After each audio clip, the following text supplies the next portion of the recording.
نحمده ونصلي على رسوله الكريم اما بعد فاعوذ بالله من الشيطان الرجيم بسم الله الرحمن الرحيم رب اشرح لي صدري ويسر لي امري واحلل عقدة من لساني يفقهوا قولي ربنا زدنا علما ربنا زدنا علما ربنا زدنا علما اللهم فقهنا في الدين. السلام علیکم ورحمۃ اللہ وبرکاتہ. آج انشاءاللہ العزیز ہمارا لیسن جو ہے وہ سٹارٹ ہوگا آیت نمبر 26 سے. سورہ حامیم سجدہ آیت نمبر 26.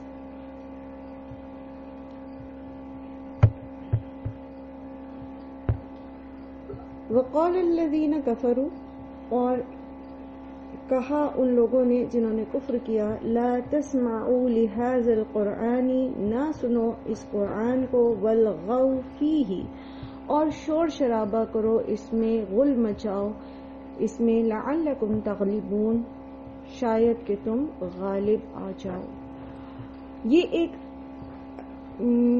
وہ منصوبہ تھا جو کفار مکہ نے نبی صلی اللہ علیہ وآلہ وسلم کی دعوت اور تبلیغ کو روکنے کے لیے اپنی دیگر حربوں کے ساتھ ایک یہ حربہ بھی اپنایا تھا. ہوتا یہ تھا کہ جب لوگ قرآن کریم سنتے تھے تو قرآن ان کے دلوں پر اثر کرتا تھا. جیسا کہ حضرت ابوبکر صدیق جو تھے وہ بہت رقیق القلب تھے، اور وہ جب تہجد کی نماز میں اپنے گھر میں جب قرات کیا کرتے تھے تو لوگ ان کی، خاص طور پر عورتیں اور بچے، ان کی اس تلاوت کو سن کے جس میں وہ رو پڑتے تھے بہت متاثر ہوتے تھے، اور باقاعدہ جو ہے وہ آ کر اس وقت میں آ کر سنا کرتے تھے قرآن کو. تو قرآن کریم بیسیکلی اپنے اندر ایسی تاثیر رکھتا ہے. آپ نے بہت سارے نان مسلمز کے ساتھ بھی دیکھا ہوگا کہ تجرباتی طور پر بھی ان کو کچھ جو مبلغین ہیں وہ ان کو قرآن کا کوئی حصہ سناتے ہیں، تو آلدو وہ ان کو سمجھ نہیں آتا، کچھ پتہ نہیں چلتا کہ کیا پڑھ رہے ہیں کیا سن رہے ہیں، لیکن وہ ایک ٹرانس کی کیفیت میں آ جاتے ہیں قرآن کو سن کر.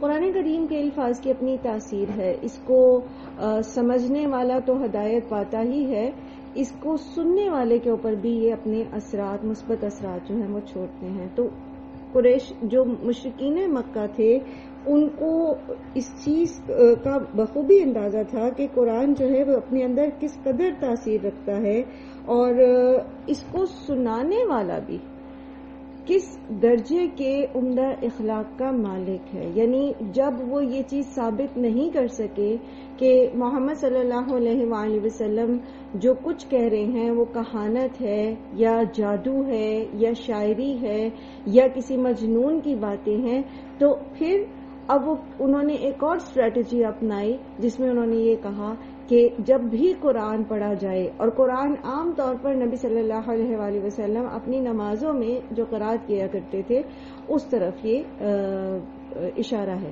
اور پھر یہ کہ جب آپ صلی اللہ علیہ وآلہ وسلم ویسے قرآن سنانے کی کوشش کریں کسی کو، تو ارد گرد جو لوگ موجود ہوں وہ یہ کریں کہ وہ شور و غل کرنا شروع کر دیں، اپنی آوازیں اونچی کر لیں، تالیاں پیٹیں، آوازیں کسیں. اس کے ساتھ ساتھ اس شور و غل کے اندر شامل تھے وہ لایانی قسم کے اعتراضات جو وہ نبی صلی اللہ علیہ وآلہ وسلم کی باتوں پر، تعلیمات پر، قرآن کی آیات پر کیا کرتے تھے. یعنی ایک مکمل ایسا ماحول بنا دیا جائے کہ آپ صلی اللہ علیہ وآلہ وسلم کی آواز دب جائے اور لوگوں کی سماعت جو ہے وہ اس شور و غل کی طرف اور اس میں بلند کیے جانے والے لایانی قسم کے سوالات کی طرف مبذول ہو جائے، اور وہ اس کو دیکھنا، اس کو سننا شروع کر دیں، اور آپ صلی اللہ علیہ وآلہ وسلم کا میسج ان کے کان تک پہنچے ہی نہ. قرآن کریم کے جو آداب ہیں اس میں جیسے کہ اللہ سبحانہ وتعالیٰ نے فرمایا وَإِذَا قُرِئَ الْقُرْآنُ فَاسْتَمِعُوا لَهُ وَأَنصِتُوا لَعَلَّكُمْ تُرْحَمُونَ. جب قرآن پڑھا جاتا ہے تو فَاسْتَمِعُوا لَهُ، فَاسْتَمِعُوا لَهُ کا مطلب کیا ہے کہ اب پوری کی پوری توجہ کے ساتھ سننا. ٹھیک ہے، پوری کی پوری توجہ کے ساتھ سننا.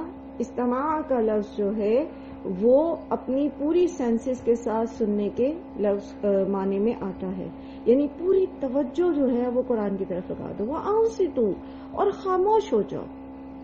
جب مکمل خاموشی اور پوری توجہ کے ساتھ اپنی 5 سینسز کے ساتھ بیٹھ کر تم سنو گے اور خاموشی سے سنو گے تو پھر یہ تمہارے اوپر اثر کرے گا، لعلکم ترحمون۔ اور ظاہر ہے جب انسان کے اوپر قرآن اثر کرتا ہے، وہ اس پر عمل کرتا ہے، تو وہ اللہ سبحانہ و تعالیٰ کی خصوصی رحمت کا جو ہے وہ حقدار ہو جاتا ہے۔ تو قرآن کریم اثر کرتا ہے جب اس کو توجہ سے سنا جائے۔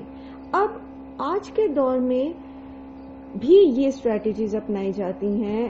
آپ نے دیکھا ہوگا کہ جہاں پر شدت پسند قسم کے نان مسلم ہوتے ہیں جو اسلاموفوبیا کا شکار ہوتے ہیں، وہاں اگر وہ کسی کو دین کی تبلیغ، اسلام کی تبلیغ کرتے دیکھتے ہیں یا قرآن کی تلاوت یا کوئی اکیلے بھی بیٹھا کر رہا ہے تو وہ وہاں پر باقاعدہ اس کی ہوٹنگ شروع کر دیتے ہیں۔ 9/11 کے بعد اس قسم کی بہت ساری ویڈیوز بھی آپ کے نظروں سے گزری ہوں گی، کس طرح سے وہ شور شرابہ کر کے لوگوں کو زج کرتے، ان کو جو قرآن پڑھ رہے ہیں اور ان کو بھی اس سے متنفر کرتے جو کوئی ان کے ارد گرد سے گزر رہے ہیں۔ اس کے علاوہ قرآن کریم سے توجہ ہٹانے کے دوسرے بھی ذرائع ہیں۔ یہ ایک اسٹریٹجی ہے نا، والغوا فیہ، کہ تم جب قرآن پڑھا جائے تو تم شور شرابہ شروع کر دو، لیکن اس کے علاوہ قرآن کریم سے توجہ ہٹانے کے دوسرے بھی طریقے ہیں، جیسے سورہ لقمان میں ہم نے پڑھا تھا۔ سورہ لقمان میں ہم نے کیا پڑھا تھا کہ جو سردار تھا، ایک کیا نام تھا اس کا، میں نے آپ کو بتایا تھا، حارث، ٹھیک ہے، نصر بن حارث نے کیا کیا تھا کہ ایک طرف تو نبی صلی اللہ علیہ وآلہ وسلم قرآن سناتے تھے لوگوں کو، قرآن کی درس و تدریس کی مجلس ہوتی تھی، ابلاغ دین کی مجلس ہوتی تھی، تو اس نے لوگوں کی توجہ ہٹانے کے لیے رستم اور سہراب کے قصے جو ہیں، جو کہانیاں ہیں، قصے ہیں وہاں کے، وہ لا کر، اور اس کے علاوہ گانے بجانے والی لونڈیاں باقاعدہ خریدی، اور شاہان عجم کے قصے اور اسفندیار کی داستانیں جو ایران کے مشہور داستانیں ہیں وہ لے کر آیا، اور باقاعدہ اس نے لوگوں کی یہ ڈیوٹی لگائی کہ جس وقت محمد صلی اللہ علیہ وآلہ وسلم قرآن کریم پڑھیں تو لوگوں کو بجائے ان کی طرف جانے کے ایسے قصے کہانیاں جو ہیں وہ اس کی مجالس سجائی جائیں تاکہ لوگ اس طرف آ جائیں سننے کے لیے، اور آپ صلی اللہ علیہ وآلہ وسلم جو قرآن سنا رہے ہیں وہ اس طرف نہ جائیں، کیونکہ قرآن اثر کرتا ہے جب اس کو سنا جاتا ہے۔ اس کے علاوہ وہ گانے بجانے والی لونڈیاں بھی لے کر آیا جو گاتی بجاتی تھیں، اور لوگ ان کی محفلوں میں جاتے اور وہ سنتے اور قرآن سننے نہ جاتے۔ صرف ابھی بھی یہی کچھ ہو رہا ہے۔ آج بھی اگر آپ دیکھیں تو جو مین سٹریم میڈیا ہے اور اس کے علاوہ دیگر بھی جو سوشل میڈیاز بھی ہیں، اس میں آپ دیکھتے ہیں کہ کس قدر زیادہ رجحان، جو عمومی رجحان ہے، جو اٹریکشن پیدا کی جاتی ہے، وہ ایسی ہی چیزوں کی طرف، ایسے ہی قصے کہانیوں، ڈراموں اور ٹاک شوز، ایون چاہے وہ پولیٹیکل ٹاک شوز ہوں، لوگوں کی پوری توجہ اس طرف کرا دی جاتی ہے، اور وہ جو ایک آدھا چینل یا کوئی ایک آدھا پروگرام، دینی پروگرام ہوتا ہے، اس کی طرف لوگوں کی توجہ نہیں رہتی، اس کو ہائی لائٹ ہی نہیں کیا جاتا اس طرح جس طرح کے یہ باقی چیزوں کو ہائی لائٹ کیا جاتا ہے، اور لوگ دین کی طرف آنے کی بجائے ان چیزوں میں زیادہ الجھ جاتے ہیں۔ ہوتا یہ ہے کہ جیسے آپ نے سورہ احزاب میں پڑھا تھا نا کہ کسی بھی شخص کے سینے میں اللہ تعالیٰ نے 2 دل نہیں رکھے ہیں، تو یا تو انسان قرآن سنتا ہے اور قرآن سن کر اس کا اثر قبول کرتا ہے اور اپنی راہ درست کرتا ہے، یا پھر یہ کہ اس کے دل میں یہ دیگر چیزیں جیسے قصے کہانیاں، فلمیں، ڈرامے، گانا بجانا اور یہ ساری چیزیں ہیں۔ تو ہر شخص کے دل میں، سینے میں ایک ہی دل ہے، اور اس دل کے اندر اگر گندگی زیادہ ہے، اس کی ریشو زیادہ ہے، تو پھر اس کے اوپر اس طرح سے اس کا قرآن جو وہ چلتے پھرتے بھی سنے گا تو اتنا اثر نہیں کرے گا۔ ٹھیک ہے. تو قرآن اثر کب کرتا ہے؟ جب اس کو خاموشی کے ساتھ پورا دل لگا کے سنا جاتا ہے اور پھر اس کے ساتھ ساتھ اس کے اوپر عمل کیا جاتا ہے. یہ جتنے بھی دیگر ایسی چیزیں ہیں جو یہ شیطان کے سارے ہتھ کنڈے ہیں اور صرف اس لیے ہے تاکہ لوگوں کو دین سے دور کیا جائے. اور پیچھے بھی آپ نے پڑھا کہ وہ کرتا کیا ہے شیطان؟ جو شیطان اللہ تعالیٰ کے نافرمانوں کے سر پر مسلط کر دیا جاتا ہے، جیسے ہم نے پیچھے بھی پڑھا تھا کہ وَمَن يَعْشُ عَن ذِكْرِ الرَّحْمَنِ نُقَيِّضْ لَهُ الشَّيْطَانًا فَهُوَ لَهُ قَرِينٌ. تو وہ شیطان جو اس کا ساتھی بن جاتا ہے وہ اس کے برے اعمال کو سجا کے دکھاتا ہے. وہ اٹریکشن رکھتا ہے ان قصے کہانیوں، ڈراموں، فلموں، گانے بجانے وغیرہ میں، اور انسان کا نفس اس طرف گھمکتا ہے اور وہ قرآن کو وقت نہیں دیتا.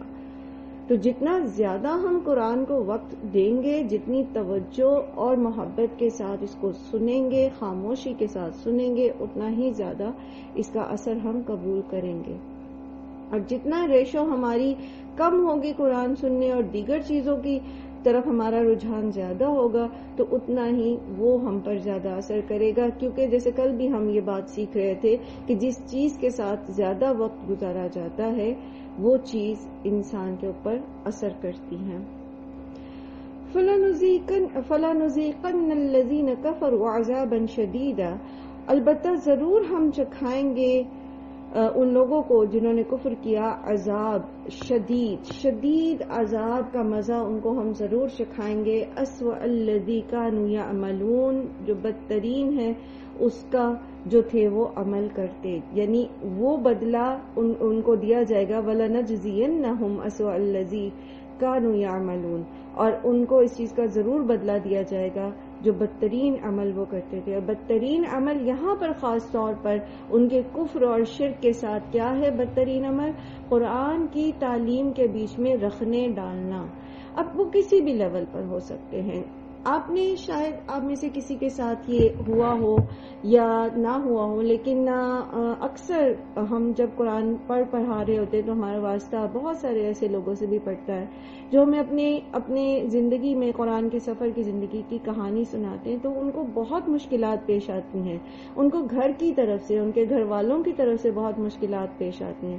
انسان جب تک لوگوں کی پسند کا دین اختیار کیے رکھتا ہے نا، اس وقت تک تو لوگ اس کو سپورٹ کرتے ہیں، ایون پیرنٹس بھی کرتے ہیں. لیکن جب وہ پورے کا پورا دین میں داخل ہونا چاہتا ہے تو پھر اس کو کہیں سے بھی سپورٹ اس طرح سے نہیں ملتی. خاص طور پر جو لوگ بالکل دنیا کی اینک سے جو ہے وہ اپنی زندگی کو دیکھ رہے ہوتے ہیں، تو ان کو سمجھ نہیں آتی کہ یہ کون سا دین ہے جس پر ان کے بچوں نے یا ان کے گھر میں کسی فرد نے چلنا شروع کر دیا ہے. تو وہ پھر مخالفت ایسی ہوتی ہے، بعض اوقات وہ ایموشنل بلیک میل ہوتی ہے، بعض اوقات فزیکلی بھی.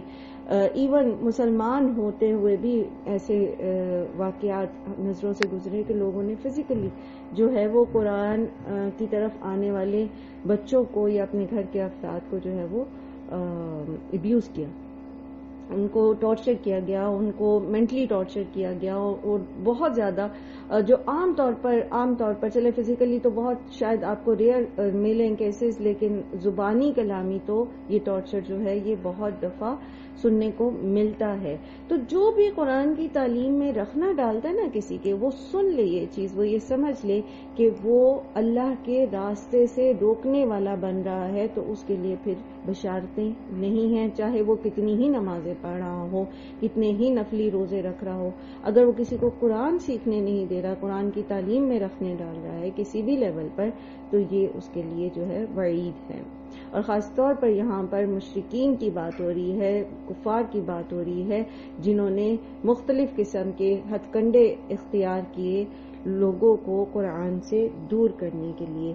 اللہ سبحانہ وتعالیٰ قرآن کریم میں ایک اور جگہ فرماتے ہیں کہ الذین کفروا وصدوا عن سبیل اللہ، وہ لوگ جنہوں نے کفر کیا اور اللہ کے راستے سے روکا.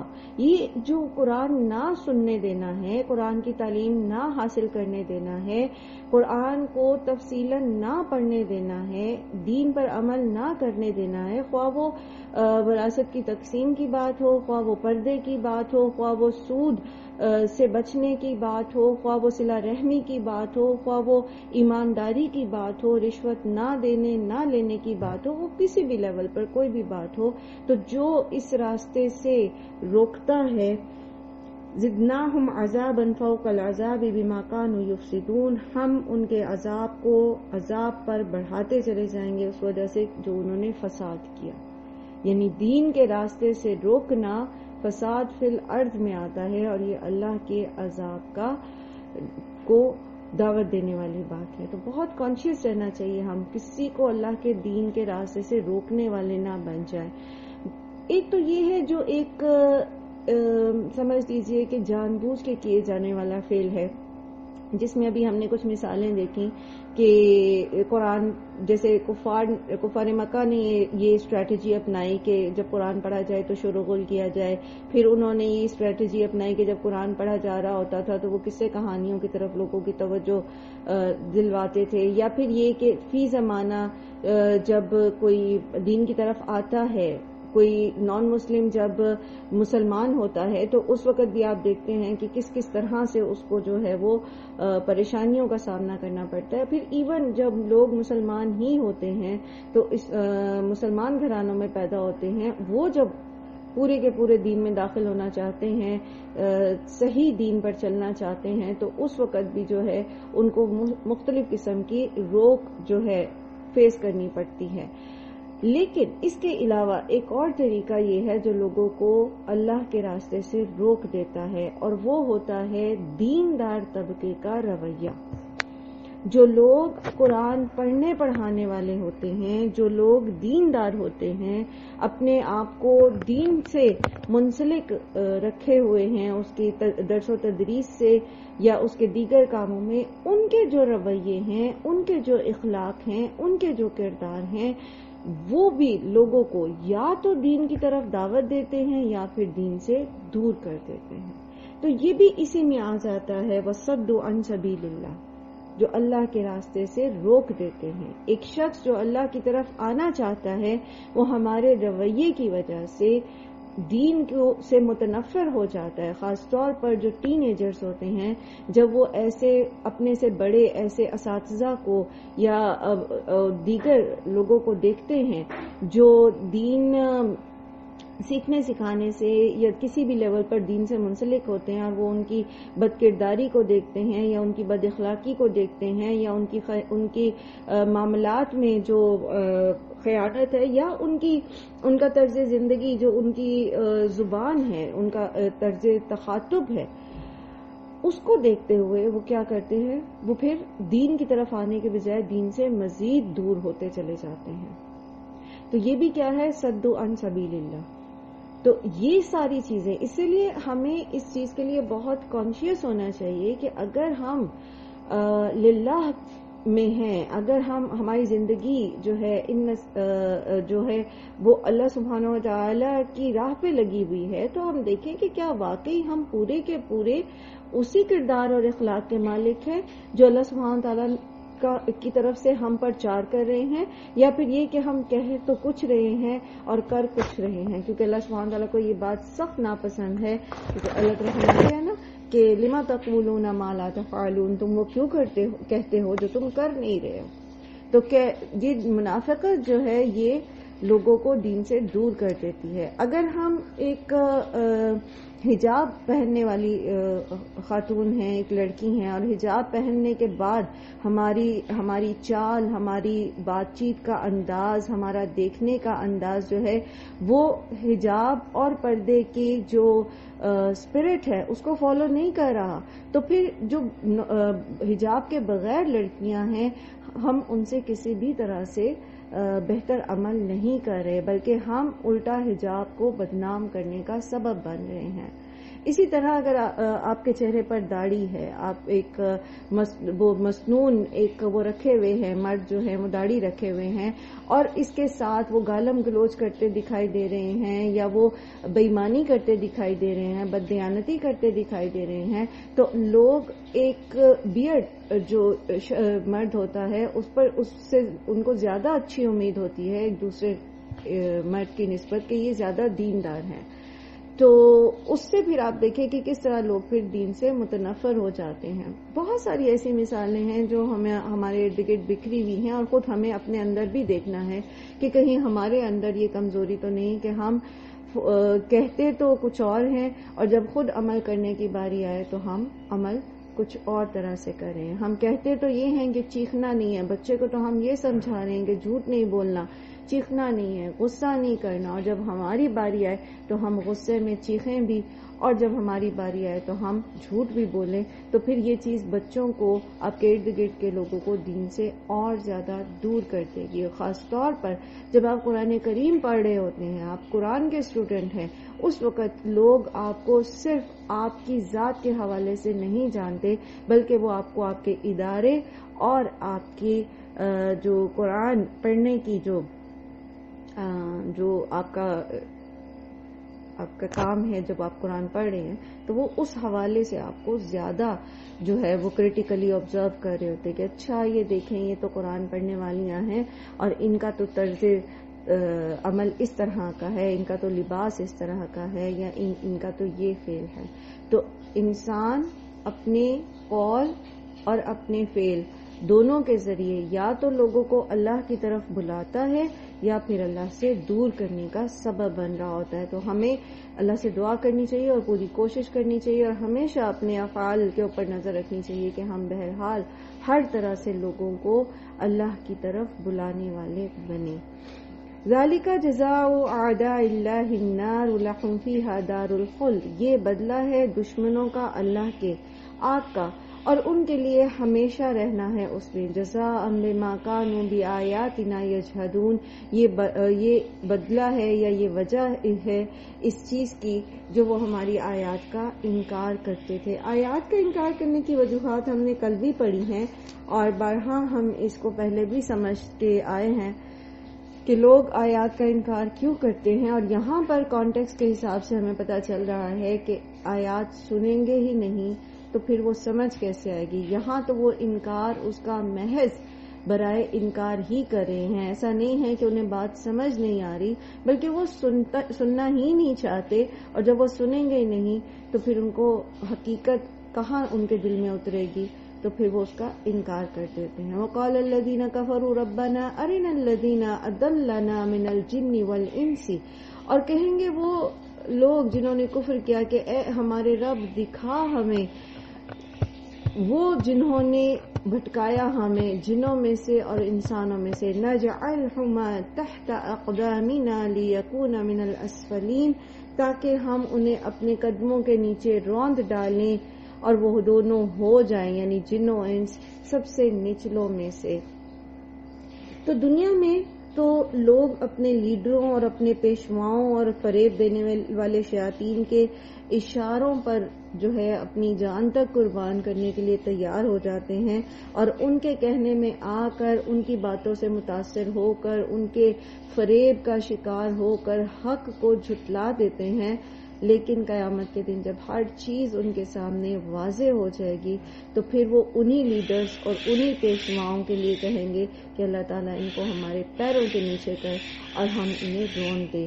آپ نے شاید کبھی دیکھی ہوں ایسی ویڈیوز، چونکہ آج کل انٹرنیٹ کا دور ہے تو بہت ساری ایسی چیزیں آپ دیکھتے ہیں، لوگ کس طرح اپنے پیروں فقیروں کے پیر چومتے ہیں، ان کے پیروں میں سجدے کرتے ہیں اور ان کے ہاتھ چومتے ہیں اور کیسے ان کے آگے جھکے ہوئے رہتے ہیں، اور جس طرف وہ لگاتے ہیں وہ بس منوان وہی کیے جاتے ہیں. اب آپ اس عقیدت، اور اس کے ساتھ ساتھ اگر آپ تھوڑا سا اور اپنے تصور کو بڑھائیں تو آپ بتوں کے آگے جو لوگ سجدہ ریز ہوتے ہیں، جو شیطان کی پوجا کرتے ہیں، اگر آپ ان کو دیکھیں تو کس قدر تعظیم اور کس قدر محبت ہوتی ہے ان کے اندر. جیسے سورہ بقرہ میں اللہ سبحانہ وتعالیٰ فرماتے ہیں نا، وَمِنَ النَّاسِ مَن يَتَّخِذُ مِن دُونِ اللَّهِ أَندَادًا يُحِبُّونَهُمْ كَحُبِّ اللَّهِ، کہ وہ لوگ جنہوں نے اللہ کو چھوڑ کر شریک بنا رکھے ہیں وہ ان سے ایسے محبت کرتے ہیں جیسا کہ اللہ سے محبت کرنی چاہیے. اللہ کی ذات کو تو وہ کہیں پیچھے چھوڑ جاتے ہیں، بھلائے بیٹھے ہوتے ہیں، ایمان رکھنے کے باوجود بھلائے بیٹھے ہوتے ہیں، لیکن وہ جنہیں انہوں نے اللہ کا شریک بنایا ہوتا ہے ان سے ان کی محبتوں کا یہ حال ہوتا ہے کہ ان کے ایک اشارے پر وہ کچھ بھی کرنے کو تیار ہو جاتے ہیں. اور دین کے اندر بدعات پیدا کرنا، تفرقہ بازی کرنا، ایک فرقے کا دوسرے فرقے کے لوگوں کو قتل کر دینا اپنے لیڈرز کے کہنے اور ان کے بھڑکانے کی وجہ سے. لیکن جب قیامت کے دن وہ دیکھیں گے ان کا انجام کیا ہو رہا ہے، کس طرح ان کو دھکیل کر جہنم میں پھینکا جا رہا ہے، کس طرح انہیں ان کے برے اعمال کا بدلہ مل رہا ہے، تو پھر وہ کہیں گے کہ وہ سب جنہوں نے ہمیں بھٹکایا تھا، جنہوں نے ہمیں غلط طرف لگایا تھا، جنہوں نے ہمیں اپنے پیچھے لگا کے اللہ سے دور کیا تھا، وہ جن کے لیے ان کی محبتیں بہت خالص تھیں، وہ جن کی محبت میں وہ کچھ بھی کرنے کو تیار تھے، اللہ تعالیٰ آپ ان کو ہمارے پیروں کے نیچے کر دیں. وہ جن کے پیر یہ چومتے تھے ان کو اپنے پیروں میں روندنا چاہیں گے، لیکون من الاسفلین، تاکہ وہ دونوں ہو جائیں سب سے نچلوں میں سے. یہ ہے ایک طرح کے لوگ. جبکہ دوسری طرح کے لوگ کون سے ہیں؟ ان الذین قالوا ربنا اللہ ثم استقاموا، پھر وہ لوگ جنہوں نے کہا کہ ہمارا رب اللہ ہے، پھر انہوں نے اس پر استقامت اختیار کی. تو کفار کو ان کی ہٹ درمی اور مخالفت کے نتائج پر متنبع کرنے کے بعد اب یہاں پر روح سخن جو ہے وہ نبی صلی اللہ علیہ وآلہ وسلم اور ان کے ساتھیوں کی طرف کیا گیا. اور وہ کیا ہے کہ یہ لوگ وہ ہیں جنہوں نے اللہ کو اپنا رب مانا اور پھر اس کے اوپر استقامت اختیار کی. یعنی یہ استقامت کیا ہے؟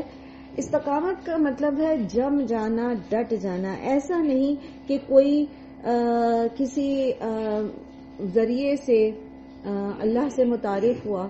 جیسے ہم لوگ ہیں، ہم لوگ کیا ہیں؟ بائی برتھ مسلم. ہم سب کے سب جو ہے مسلمان گھرانوں میں پیدا ہوئے. ہمیں پتا ہے کہ اللہ ہے اور اللہ نے سب کچھ بنایا ہے اور وہ رب العالمین ہے. اور ہم نماز میں بھی پڑھتے ہیں. بہت سارے لوگوں کو آپ نے دیکھا ہوگا کہ 5 وقتہ نماز بھی پڑھتے ہیں، سب کچھ کرتے ہیں، لیکن معاملات کے معاملے میں وہ صفر ہوتے ہیں دین کی سوجھ بوجھ کے حساب سے. تو ایسا کیوں ہے کہ انہوں نے یہ تو کہا کہ ربنا اللہ، لیکن اس کو سمجھ نہیں پائے کہ ربنا اللہ کہنے کا مطلب کیا ہے. پھر وہ ربنا اللہ تو کہتے ہیں، لیکن ساتھ ساتھ پھر انہوں نے اپنے اکنامیکل سسٹم کو اپنا رب بنا رکھا ہے.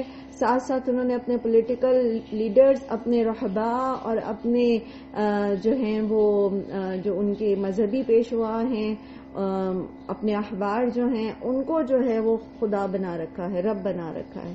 تو وہ اس کیٹیگری میں نہیں آتے جن کی یہ بات ہو رہی ہے.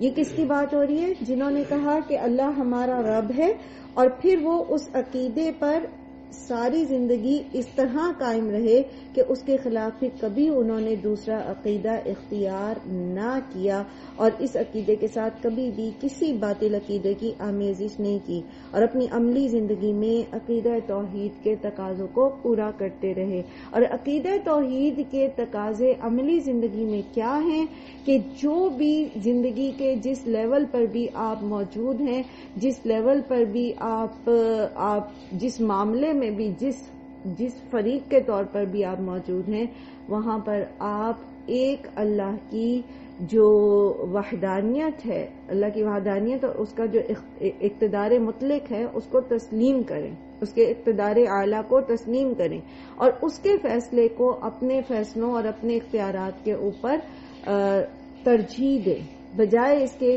کہ ایک طرف تو ہم کہیں ربنا اللہ اور دوسری طرف ہم معاشرے کی روایات اور اپنے خاندان کی روایات اور اپنے آباء و اجداد کے طریقے کو اپنا رب بنائے ہوئے ہوں.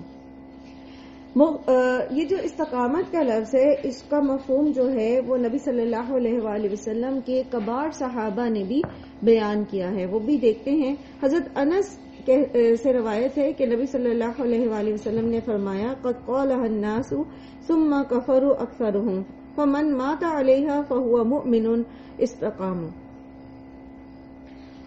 کہ لوگوں میں سے بہت سارے لوگوں نے اللہ کو اپنا رب کہا لیکن ان میں سے اکثر کافر ہو گئے.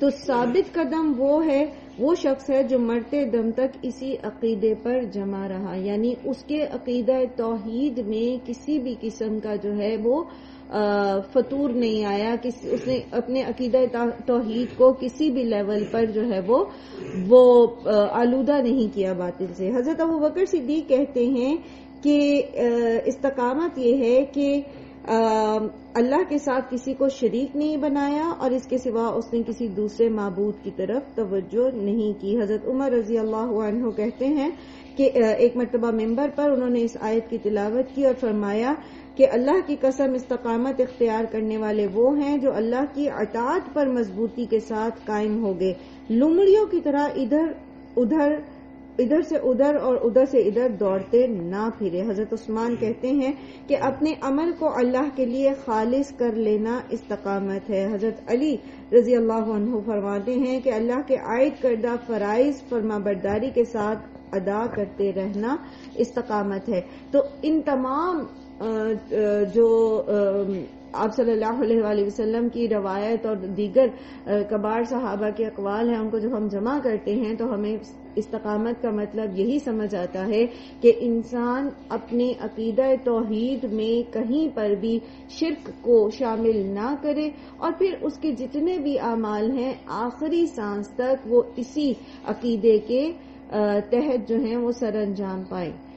عقیدہ توحید کے تحت جو ہیں وہ اعمال سر انجام پانے کا مطلب ابھی جیسے میں نے پہلے عرض کیا کہ اللہ سبحانہ و تعالیٰ کا اقتدار اعلیٰ تسلیم کرتے ہوئے اللہ کے قوانین اور اللہ کے فیصلوں کو اور اللہ سبحانہ و تعالیٰ کی کے جو احکامات ہیں ان کو اپنی چاہت اپنی مرضی سے پر فوقیت دی جائے اور پھر آخری سانس تک انسان اس کے اوپر قائم بھی رہے۔ تو پھر کیا فائدہ ہوگا جب انسان ایک ایسی زندگی گزارے گا، اور یہ زندگی بہرحال آسان نہیں ہے۔ انسان کو ایک چومکھی لڑائی لڑنی پڑتی ہے جب وہ رب اللہ کہتا ہے اور پھر وہ اس کے اوپر استقامت اختیار کرنا چاہتا ہے۔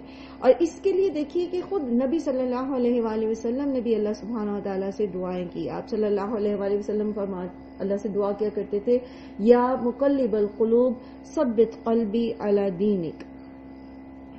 ٹھیک ہے، تو جو وہ جو دلوں کو پلٹنے والا ہے، میرے دل کو اپنے دین پر جما دے۔ تو استقامت کے لیے دعائیں کرنا بہت ضروری ہے۔ انسان اس جنگ کو جیت نہیں سکتا، اس چومکھی لڑائی کو جیت نہیں سکتا جب تک کہ اللہ سبحانہ و تعالیٰ کی مدد اس کے ساتھ نہ ہو۔ اور یہ چومکھی لڑائی کیا ہے؟ ہم میں سے ہر کوئی جو دین کے راستے پر چلنا شروع کرتا ہے اس نیت کے ساتھ، تو سب سے پہلے اس کو اپنے نفس کا مقابلہ کرنا پڑتا ہے۔ نفس ایک ایسا دشمن ہے جو انسان کے اندر بیٹھا ہے اور وہ اس طرح انسان کو اپنے قابو میں کرتا ہے، اس طرح اس کو گھائل کرتا ہے، اس طرح اس کو متاثر کرتا ہے کہ غیر محسوس طریقے سے انسان کی سوچ جو ہے وہ پلٹ جاتی ہے۔ اسی طرح شیاطین ہیں، شیاطین جن و انس، جو جن شیاطین ہیں وہ انسان کے دل و دماغ میں وسوسے ڈالتے ہیں اور ان کا ساتھی بن جاتا ہے نفس امارہ۔ تو وہ دونوں مل کر انسان کو ایسے آئیڈیاز اور ایسے وسوسوں میں جو ہے وہ مبتلا کرتے ہیں کہ وہ اللہ سے دور ہو جائے۔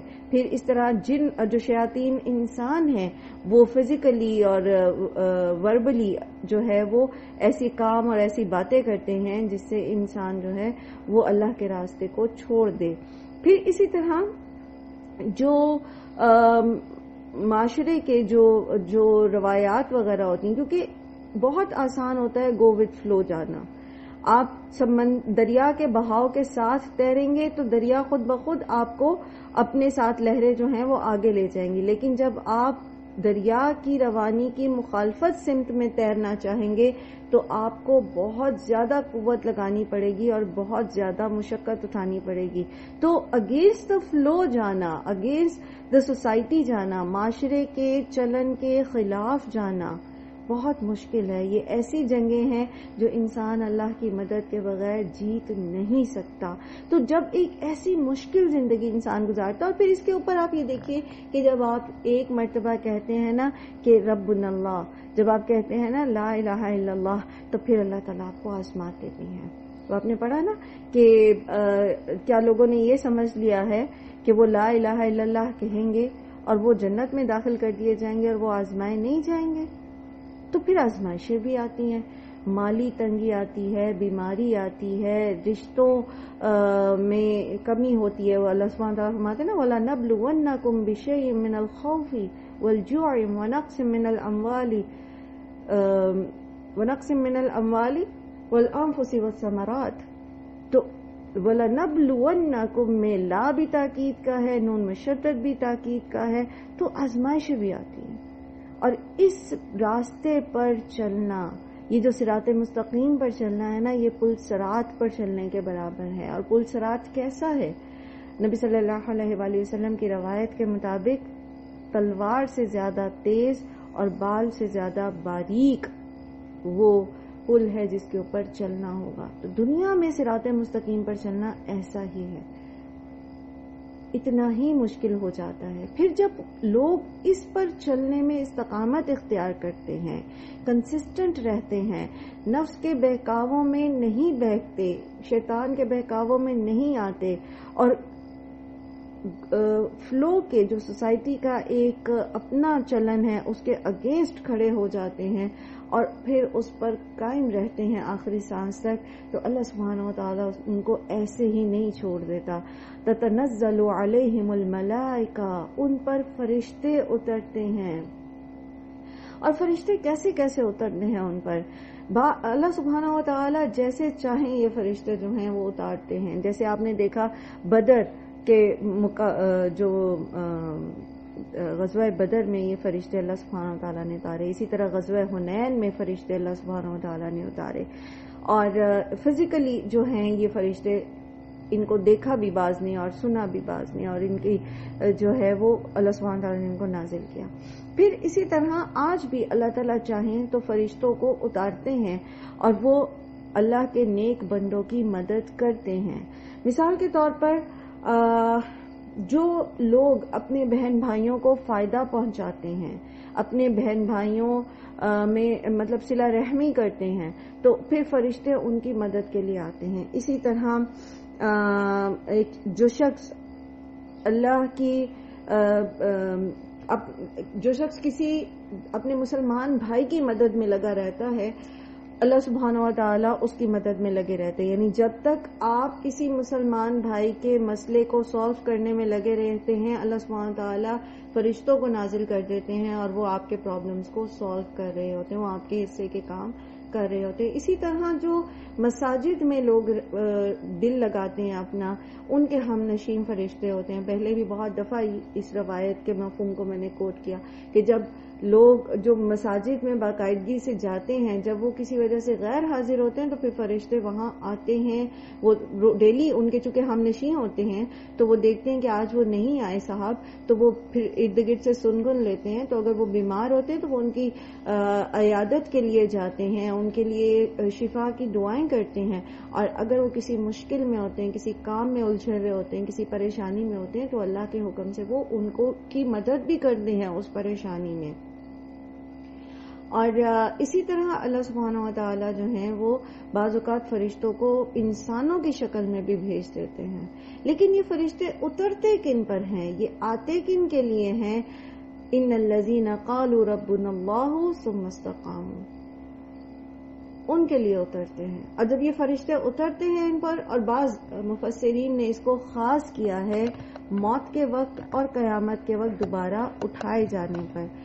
فرشتے کہتے کیا ہے؟ اللہ تخافوا ولا تحزنوا، نہ تم خوف زدہ ہو اور نہ تم غم کرو. اور اگر آپ کانٹیکسٹ پر غور کریں تو یہ وہ وقت ہے جس میں مسلمان جو ہیں ان کو بری طرح سے ٹارچر کیا جا رہا ہے، محمد صلی اللہ علیہ وآلہ وسلم کی دعوت کو دبایا جا رہا ہے اور اس کے لیے مختلف حربے استعمال کیے جا رہے ہیں. تو اس وقت فرشتے ان کو کہتے ہیں کہ اللہ تخافوا ولا تحزنوا، نہ تم خوف محسوس کرو اور نہ تم غم زدہ ہو۔ فرشتے، ایک تو میں نے آپ سے کہا کہ جیسے اللہ تعالیٰ چاہیں ان کو اتارتے ہیں، غزوہ بدر میں جیسے اتارا فزیکلی انہوں نے آ کے جنگ کی، اور اسی طریقے سے جیسے میں نے دیگر مثالوں میں روایات سے آپ کو بتایا، اس کے ساتھ ساتھ فرشتے جو ہیں انسانوں کے دلوں کو مضبوط بھی کرتے ہیں۔ اللہ سبحانہ و تعالیٰ کے حکم سے وہ ان کے دل میں ایسی بات ڈال دیتے ہیں، ایسے خیالات ڈالتے ہیں جس سے ان کا دل مضبوط ہوتا ہے۔ ان میں سے ایک بات یہ بھی ہے کہ اللہ تخافوا ولا تحزنوا۔ کتنی مخالفت کا تمہیں سامنا کرنا پڑا ہے، کیسے ہی دشوار گزار راستے سے تم گزر رہے ہو، کتنا ہی مشکل ہو گیا ہے، اپنے پرائے ہو گئے ہیں، ماں باپ بچوں پر کو روک رہے ہیں، بچے والدین اگر مسلمان ہو گئے ہیں تو ان کی اولاد ان کے مخالف ہو گئی ہے، بھائی بھائی کا جو ہے وہ مخالف ہو گیا ہے، چچا بھتیجے پہ ٹارچر کر رہا ہے، تو ایسے میں بھی تم خوف محسوس نہ کرو، تم غم نہ کرو، کیونکہ یہ جو پریشانیاں ہیں، یہ جو دکھ ہیں، یہ عارضی ہیں۔ اس دکھ میں، اس پریشانی میں جب تم صبر سے کام لوگے تو تمہارا اجر اللہ کے پاس محفوظ ہے، اور جو استقامت تم یہاں اختیار کیے ہوئے ہو اس کے لیے تمہارے لیے بشارت ہے۔ کس چیز کی؟ وَأَبْشِرُوا بِالْجَنَّةِ، اور خوش ہو جاؤ جنت کے ساتھ، الَّتِي كُنتُمْ تُوعَدُونَ، وہ جو تم سے وعدہ کی جاتی تھی، یعنی جس جنت کا تمہیں وعدہ کیا گیا تھا وہ اس جنت کی تمہارے لیے بشارت ہے۔ تو بالکل ایسے ہی ہے جیسے آپ کسی کو صبر کی تلقین کرتے ہیں اور سمجھاتے ہیں اور بتاتے ہیں کہ دیکھو اس وقت اگر تم صبر سے کام لوگے تو آئندہ کے لیے تمہیں یہ اور یہ فائدے ہوں گے۔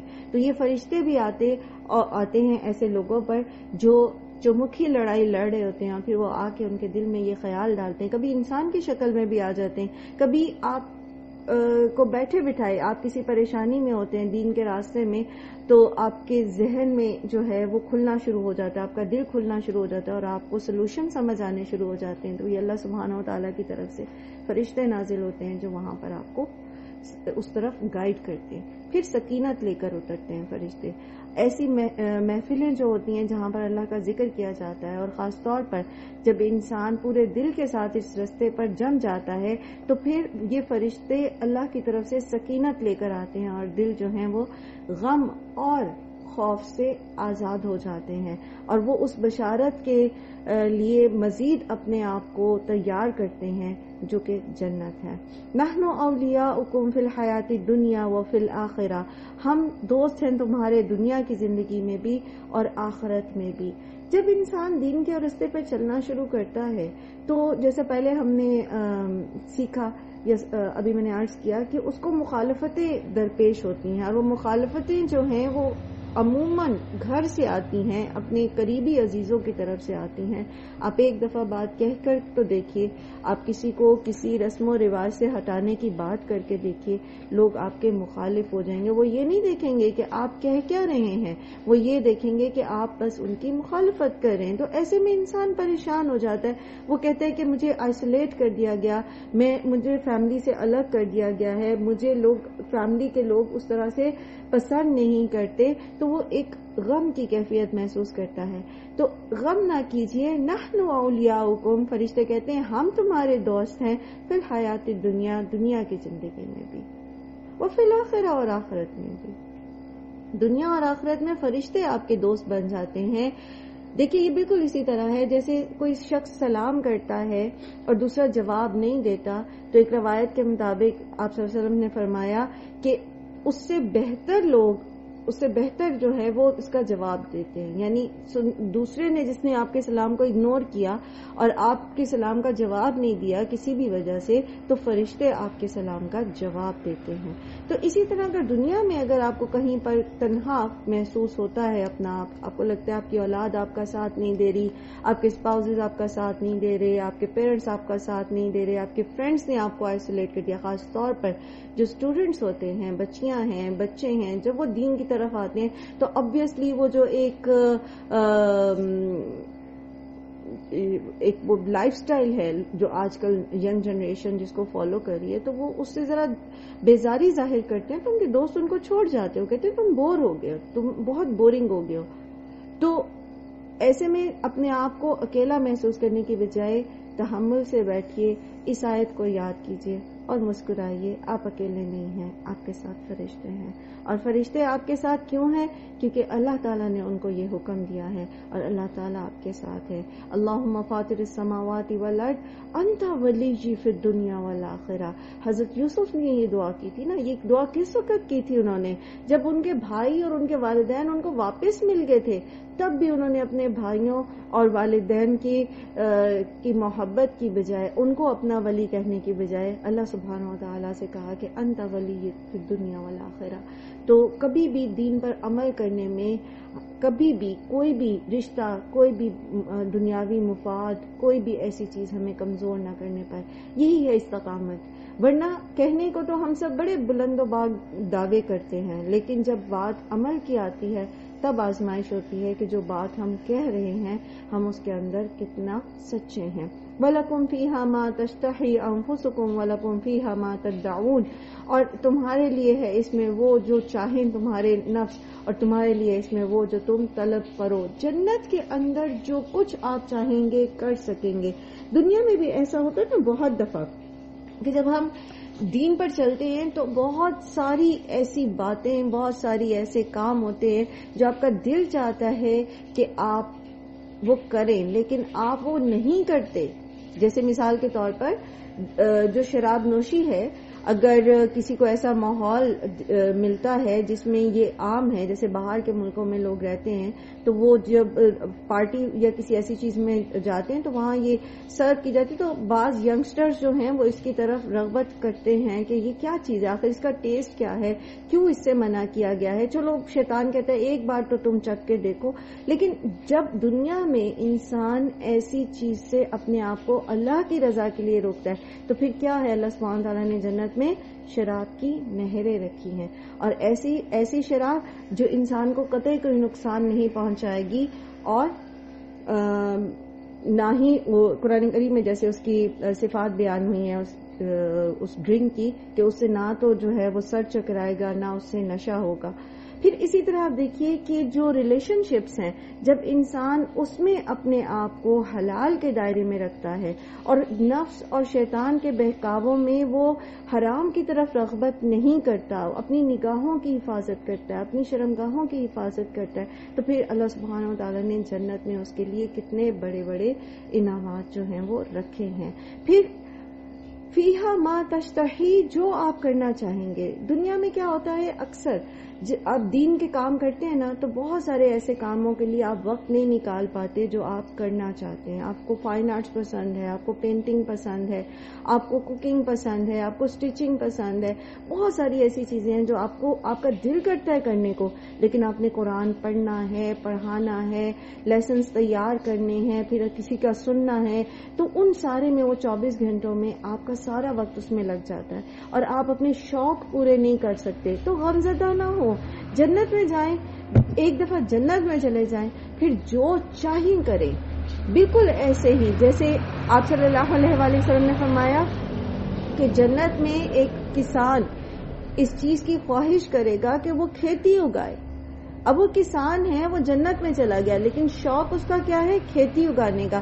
تو اللہ سبحانہ و تعالیٰ اس کے لیے ویسے ہی اسباب پیدا کر دیں گے اور وہ دیکھتے ہی دیکھتے بیج ڈالے گا اور اس کی کھیتی جو ہے وہ تیار ہو جائے گی اور اس کو وہ سیلف سیٹسفیکشن ملے گی جو وہ چاہتا تھا کرنا. اسی طرح بہت سارے شوق ایسے ہوتے ہیں جو ہم دین پر جب چلتے ہیں تو ہم ان کو پورا نہیں کر پاتے. بہت سارے جیسے پہلے میں نے اپنی بھی ایک دفعہ آپ سے مثال شیئر کی تھی کہ ٹیکسچر کپڑے کا شفون جو ہے مجھے بہت پسند ہے، لیکن میں شفون اس لیے نہیں پہنتی کیونکہ وہ باریک بہت ہوتا ہے.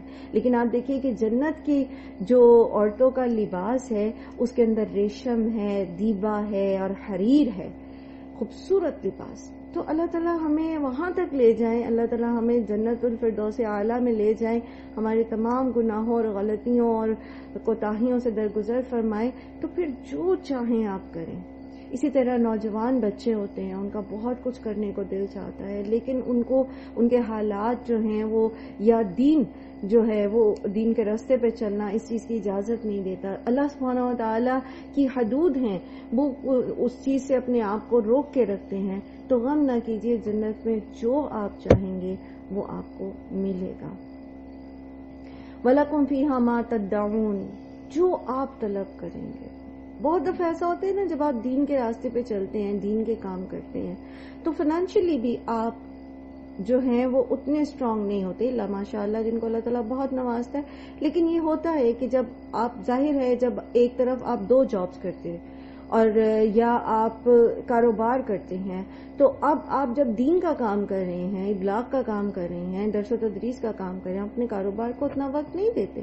تو ایسا ہو سکتا ہے کہ آپ کے کاروبار میں کمی ہو جائے. یہ بھی اللہ کی طرف سے ایک آزمائش ہے. تو بہت ساری ایسی خواہشات ہوتی ہیں انسان کی جو حلال ہیں، جائز ہیں، لیکن وہ پوری نہیں کر پاتا. تو اگر وہ دنیا میں کمپرومائز کرتا ہے، دنیا میں وہ اپنی رب کو خوش کرنے کی خاطر اپنی خواہشات کو قربان کرتا ہے اور نیکی کے اس رستے کو اختیار کرتا ہے، تو جنت میں وہ جو چاہے گا، جس چیز کی طلب کرے گا وہ اس کو مل جائے گی. اور طلب کرنا بھی کیسا ہوگا کہ وہ خواہش کرے گا، وہ سوچے گا اور وہ چیز حاضر ہو جائے گی. جیسے اس کا دل چاہے گا بھنے ہوئے پرندے کا گوشت کھانے کا، اور وہ ایک اڑتے ہوئے پرندے کو دیکھ رہا ہے اور اس کا دل چاہا کہ میں بھنا ہوا پرندہ کھاؤں، تو کیا ہوگا؟ وہ پرندہ جو ہے وہ اس کے سامنے بھنا ہوا گوشت جو ہے اس کا وہ پیش کر دیا جائے گا. غلمان فوراً وہ چیز لے کر اس کے پاس آ جائیں گے. سبحان اللہ. آپ کا دل چاہتا ہے کہ آپ کمفرٹیبل ہوں، آپ کمفرٹ زون میں رہیں، آپ اپنی نیند پوری کریں، لیکن آپ تہجد کے لیے اٹھتے ہیں، آپ اپنی نیند پوری نہیں کر پاتے. آپ اپنی بہت ساری، آپ اللہ سبحانہ وتعالیٰ فرماتے ہیں نا، لن تنالوا البر حتی تنفقوا مما تحبون، تو آپ اپنی پسندیدہ چیزیں نکال کے اللہ کی راہ میں دیتے چلے جاتے ہیں، اس لیے تاکہ آپ نیکی کے مفہوم کو پالیں، اس لیے کہ آپ اپنے رب کو راضی کر لیں. تو وہاں آپ خواہش کریں گے تو وہ چیز آپ کے پاس آ جائے گی. حضرت عبداللہ بن عمر کے بارے میں آتا ہے کہ وہ جس چیز کی حفاظت کرنا چاہتے تھے اس کو اللہ کی راہ میں دے دیتے تھے. وہ کہتے تھے کہ اگر یہ چیز میرے پاس رہے گی تو یہ الٹیمیٹلی ختم ہو جائے گی، یا میں دنیا سے چلا جاؤں گا اور یہ یہیں رہ جائے گی، لیکن جب میں اس کو اللہ کی راہ میں دے دوں گا تو یہ محفوظ ہو جائے گی. پھر اللہ تعالیٰ اس کی حفاظت کریں گے، یعنی پھر وہ ہمیشگی کی زندگی میں ان کو مل جائے گی. نزلا من غفور الرحیم، یہ مہمانی ہے بہت بخشنے والے اور نہایت رحم کرنے والے کی طرف سے.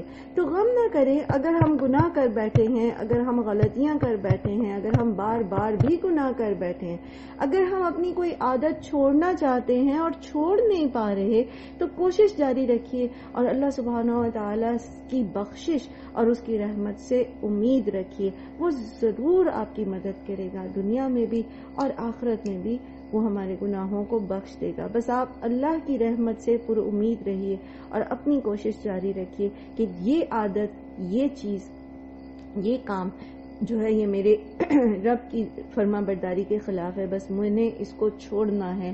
اور کیسے چھوٹے گا؟ تو دعائیں کریں اللہ تعالیٰ سے، فزیکلی بھی اس کے لیے کوششیں کریں. تو انشاءاللہ العزیز اللہ تعالیٰ بہت رحیم ہے، وہ ضرور آپ کا ہاتھ تھام لیتے ہیں جب ہم اپنا ہاتھ اللہ کی طرف بڑھاتے ہیں. وَمَنْ أَحْسَنُ قَوْلًا مِّمَّنْ دَعَا إِلَى اللَّهِ وَعَمِلَ صَالِحًا وَقَالَ إِنَّنِي مِنَ الْمُسْلِمِينَ. اور اس سے زیادہ اچھی بات کس کی ہوگی جو اللہ کی طرف بلائے اور نیک اعمال کرے اور یہ کہے کہ بے شک میں مسلمانوں میں سے ہوں.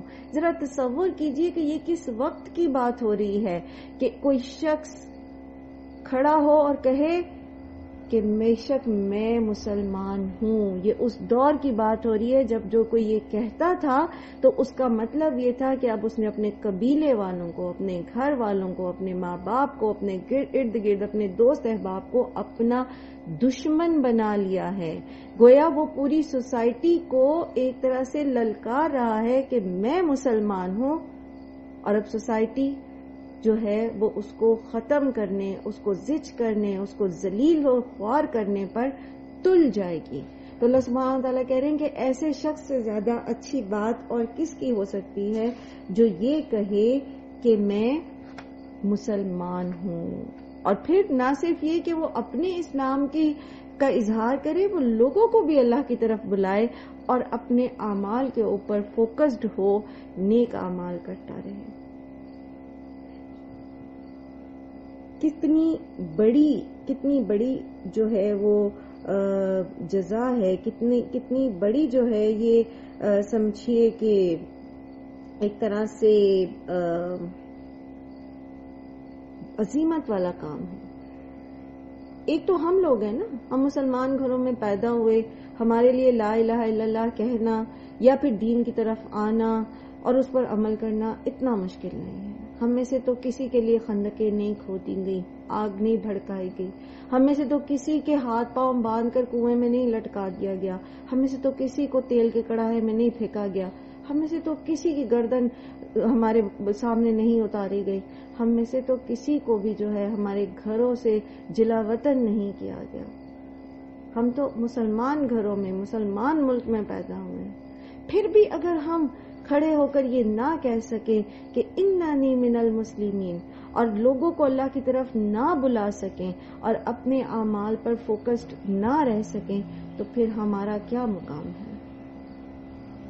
اس جملے کی جو تاثیر ہے اس کو آپ سمجھ لیں کہ یہ ایسی صورتحال ہے جس میں دعوت حق کا مقابلہ جو ہے وہ انتہائی جارحانہ طریقے سے کیا گیا، انتہائی جارحانہ طریقے سے کیا جا رہا تھا. وہاں پر اگر کوئی شخص جو ہے وہ اس چیز کا اظہار کرتا ہے تو اس کا مطلب کیا ہے کہ وہ بلا شبہ جیسے اللہ تعالیٰ فرمائے نا ومن احسن قولا، تو ایک طرف تو منفی پروپیگنڈا ہے، ایک طرف تو اس کو حق سے بھٹکانے کی بھرپور کوشش کی جا رہی ہے، اس کو فزیکلی بھی اور ویسے بھی اس کو تکلیف دی جا رہی ہے، لیکن اس کے ذہن کو جو ہے وہ پراگندہ کرنے کی کوشش کی جا رہی ہے. جیسے کہ خود نبی صلی اللہ علیہ وآلہ وسلم کو کیسی لالچ دیے گئے، کیسے ان کو بہکانے کی کوشش کی گئی.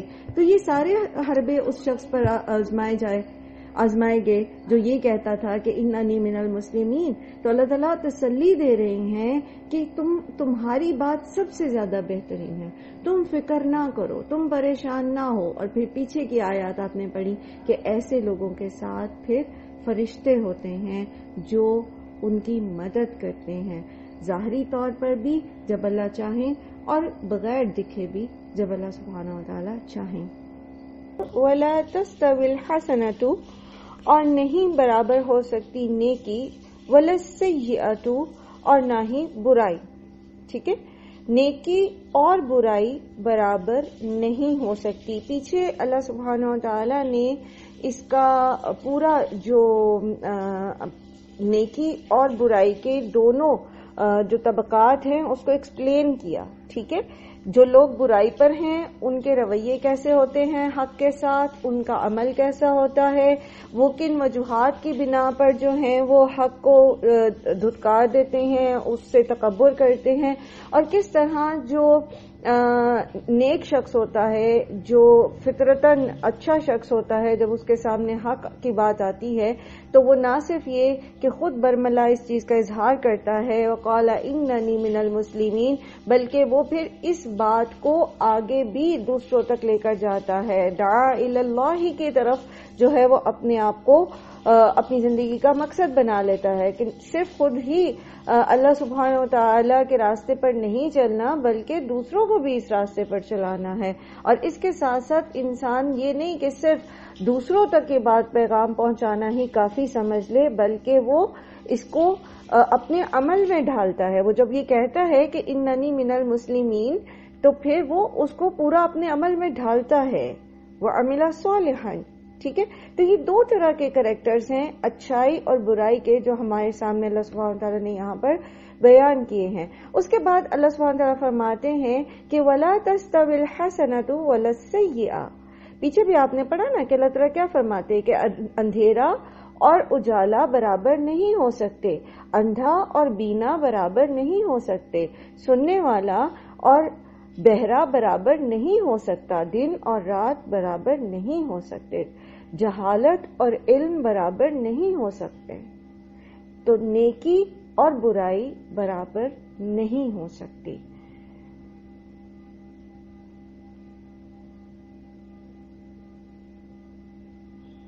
اب نیکی اور برائی برابر نہیں ہو سکتی، اس کو پہلے ہم سمجھتے ہیں. سب سے پہلے تو اس کانٹیکسٹ کو ذہن میں رکھیے جس دور میں یہ آیات نازل ہوئی، اور یہ وہ دور تھا جس میں آپ صلی اللہ علیہ وآلہ وسلم اور آپ کے جو فالوورز تھے ان کے لیے جو ان کی مخالفت تھی وہ بہت سخت اور جارحانہ ہو چکی تھی، اور ان میں جو آپ صلی اللہ علیہ وآلہ وسلم کے مخالفین تھے وہ اخلاق اور انسانیت اور شرافت اور کی تمام حدود اور قیود کو توڑ چکے تھے، اور ہر طرح کی برائی اور جھوٹ جو ہے وہ نبی صلی اللہ علیہ وآلہ وسلم اور ان کے ساتھیوں کے خلاف بولا جا رہا تھا، اور ہر طرح کے ہتھ کنڈے استعمال کر کے آپ کو اور آپ کے فالوورز کو بدنام کرنے کی کوشش کی جا رہی تھی، تاکہ لوگ جو ہیں وہ آپ صلی اللہ علیہ وسلم سے بدگمان ہو جائیں اور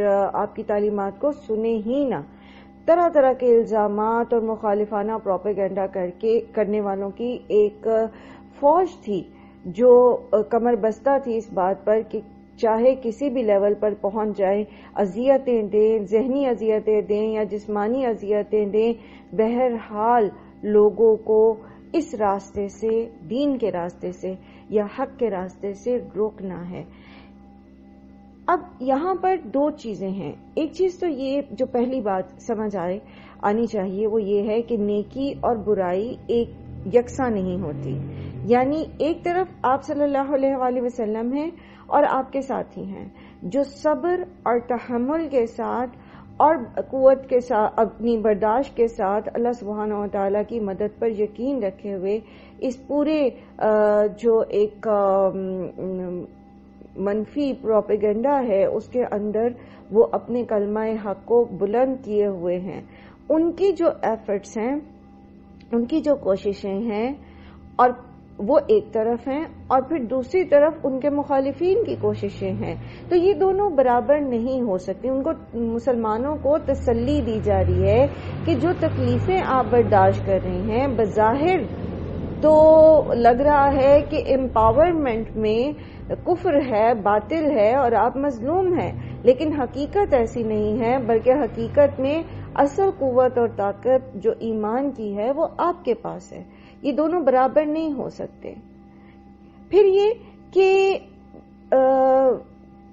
دوسری چیز جو اس میں سمجھنے کی ہے وہ یہ ہے کہ نیکی اور بدی برابر نہیں ہو سکتے اس طرح سے کہ بدی جو ہے، برائی جو ہے، چاہے اس کے اندر کتنا ہی زیادہ قوت اور طاقت باطل کی شامل ہو جائے، بہرحال اس کو ثبات نہیں ہوتا، بہرحال اس کو جو الٹیمیٹ جو سمجھ لیجئے کہ سکسیس ہے، الٹیمیٹ کامیابی ہے، وہ برائی کو نہیں مل سکتی، وہ بہرحال حق ہی کو ملتی ہے۔ جیسے قرآن کریم میں اللہ تعالیٰ فرماتے ہیں نا، جاء الحق وزهق الباطل ان الباطل کان زہوقا، جب حق سامنے آ جاتا ہے تو باطل مٹ جاتا ہے، کیونکہ باطل مٹنے کے لیے ہی ہے۔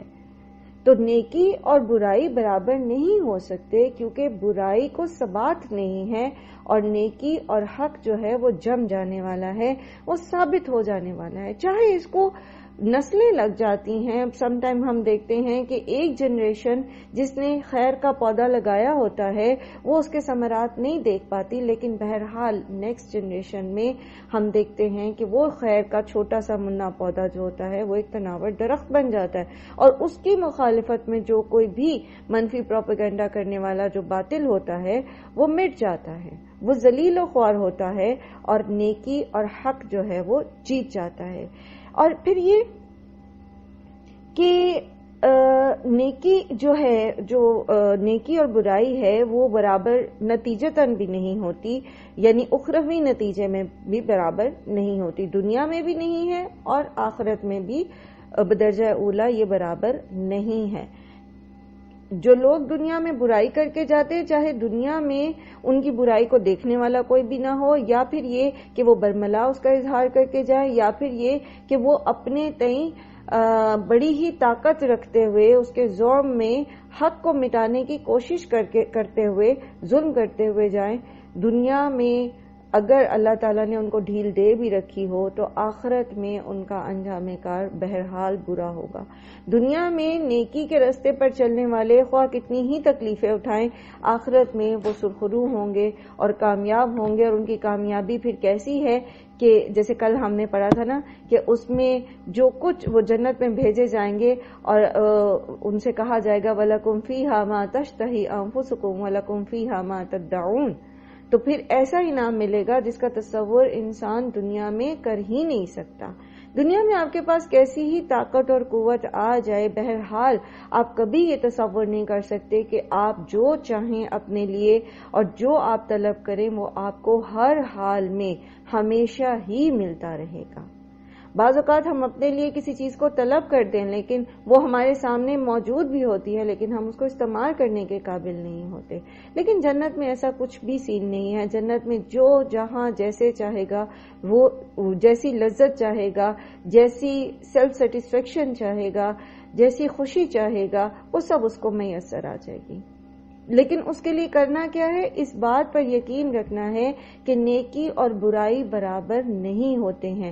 نیکی اور برائی برابر اس طرح بھی نہیں ہے کہ دنیا میں ہمیں لگتا ہے بعض اوقات کہ جو لوگ برا کر رہے ہیں وہ تو بہت عیش کر رہے ہیں. اکثر جو ٹین ایجرز بچے ہیں آپ کے، جب وہ باہر نکلتے ہیں، تھوڑا ایکسپوجر ملتا ہے ان کو دنیا کا، تو ان کے ذہن میں یہ باتیں آتی ہیں کہ آپ ہمیں جن ایمانیات کی تلقین کرتے ہیں ان پر عمل کرنے والے تو دنیا میں کوئی بھی بہت مطلب الا ماشاء اللہ، لیکن عام طور پر وہ دنیاوی طور پر اتنے اسٹرانگ نہیں ہوتے. لیکن جو نافرمانیاں کرتے ہیں، بے ایمانیاں کرتے ہیں، وہ ان کے پاس طاقت بھی ہے ظاہری طور پر، اور ان کے پاس مال اور دولت بھی ہے، اختیار بھی ہے، اور وہ جیسے چاہیں دنیا میں وہ کر رہے ہوتے ہیں. اپنے ظلم اور جبر کے ساتھ وہ دنیا کو چلانے کی کوشش کر رہے ہوتے ہیں. تو بظاہر تو یہی دکھتا ہے. تو اللہ سبحانہ و تعالی ہمیں بتا رہے ہیں کہ برائی اور نیکی برابر نہیں ہو سکتی. تو بظاہر اگر دنیا میں ہمیں ناجائز حربے اختیار کر کے لوگ کامیاب ہوتے نظر بھی آئیں تو بھی ہمیں نیکی کا راستہ نہیں چھوڑنا، کیونکہ بہرحال آخری کامیابی نیکی کی ہے. برائی اور نیکی برابر نہیں ہو سکتے. ایسا نہیں ہے کہ کوئی برائی کرے اور وہ کامیاب ہو جائے اور وہ اخروی کامیابی حاصل کر لے، اور کوئی نیکی کرتا رہے اور وہ دنیا میں بھی مشکلات اٹھائے اور آخرت میں بھی مشکلات اٹھائے. یہ فلسفہ اگر ہمیں سمجھ آ جاتا ہے نا کہ نیکی کے راستے پر چلتے ہوئے جو مشکلات بھی ہمیں آتی ہیں وہ دراصل ایک طرح سے بلیسنگ ان ڈسگائزڈ ہوتی ہیں. وہ اگر ہمیں کسی طور پر کسی تکلیف میں مبتلا بھی کیا جا رہا ہے تو بہرحال ہمارا جو اخروی ریوارڈ ہے وہ ضرور جمع ہوتا جا رہا ہے. تو انسان پھر اس میں بھی راضی رہتا ہے، اس میں بھی خوش رہتا ہے. پھر اللہ سبحانہ تعالیٰ فرما رہے ہیں ادفع باللتی ہی احسن. تو آپ دور کیجئے اس کو، کس کو؟ برائی کو. کس طریقے سے؟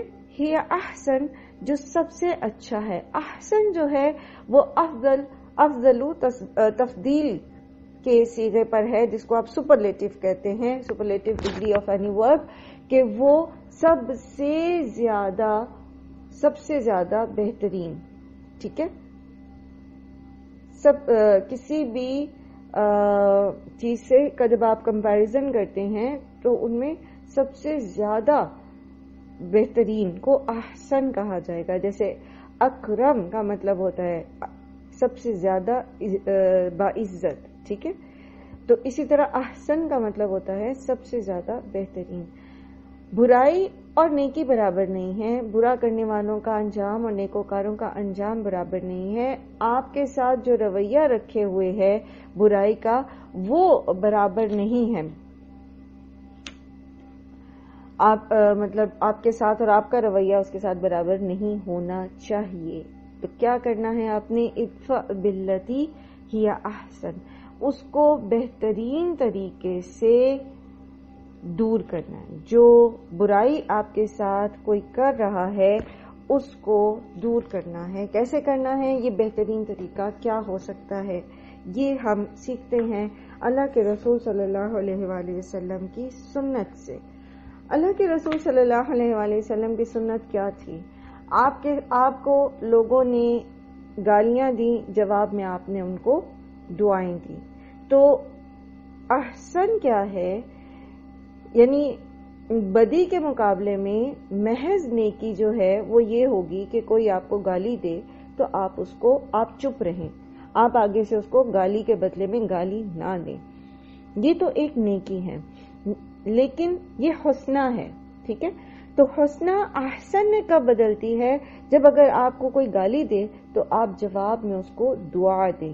یہ سنت رسول صلی اللہ علیہ وآلہ وسلم ہے. طائف والوں نے نبی صلی اللہ علیہ وآلہ وسلم کے ساتھ کیسا سلوک کیا تھا. بچپن سے آپ یہ واقعہ پڑھتے چلے آ رہے ہیں کس طرح انہوں نے آپ صلی اللہ علیہ وآلہ وسلم کے پیچھے اوباش لڑکے لگا دیے جو ان پر آوازیں کس رہے تھے، جو ان کو پتھر مارے تھے، حتیٰ کہ جو آپ صلی اللہ علیہ وآلہ وسلم کا خون آپ کے جوتوں کے اندر جم گیا.